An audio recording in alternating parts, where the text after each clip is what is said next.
Have you ever wondered why some mixes seem louder than other mixes, even though they are the same LUFS? In this video, I'm gonna give you the 3 main reasons why this could be happening. Before we get started, I wanted to mention that I'm not into the whole loudness war, and this video is not meant to promote louder mixes.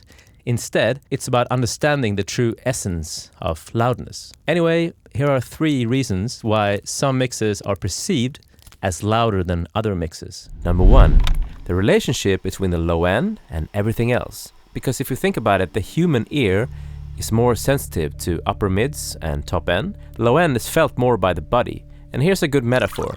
If you have 2 glasses of water and you pour liquid into both, but one glass had rocks in it, of course that glass would fill up faster. And the same thing applies to music and sound. So a mix that has a lot of low end in it, there's less space for lower mids and upper mids and all that stuff, which the ears are more sensitive to.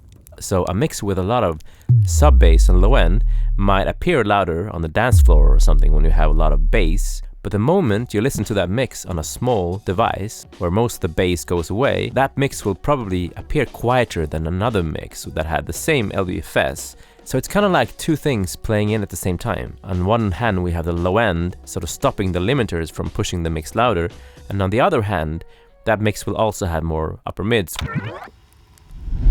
Number 2, and this has to do with the relationship between the snare and the vocal and the rest of the mix. Because if we mix the snare and the vocal too loud, everything else will appear quieter in comparison.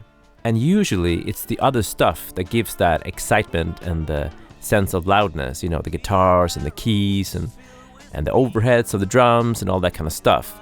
So a really common mixing mistake that people do is that they mix the snare too loud, and then you have to push your vocal up too.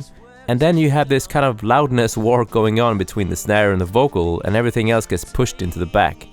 And the mix sounds flat and kind of dull. So the way you mix your songs actually have a really big impact on how it's perceived in terms of loudness. Number 3, and I think a lot of people think that the more compression you have, the louder the mix will sound. But actually, it could be the opposite. Because if you compress things too much in the mixing stage, you will end up with a very lifeless and dynamically flat mix. A mix like that will oftentimes sound quieter than one that has dynamics and that is sort of moving more.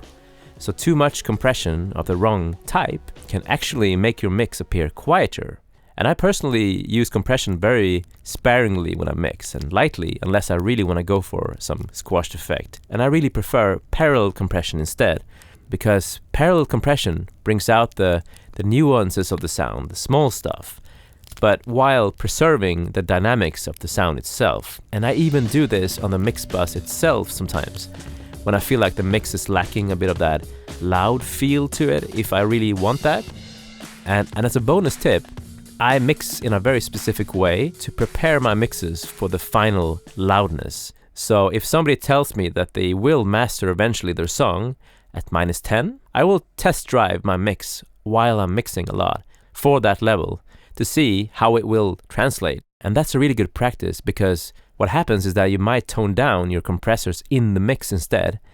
And I wanted to mention that I offer one-on-one coaching as well, and give you feedback on your work, or if you want to talk about your career in general, there's a link in the description below. And thanks for watching, and I'll see you soon.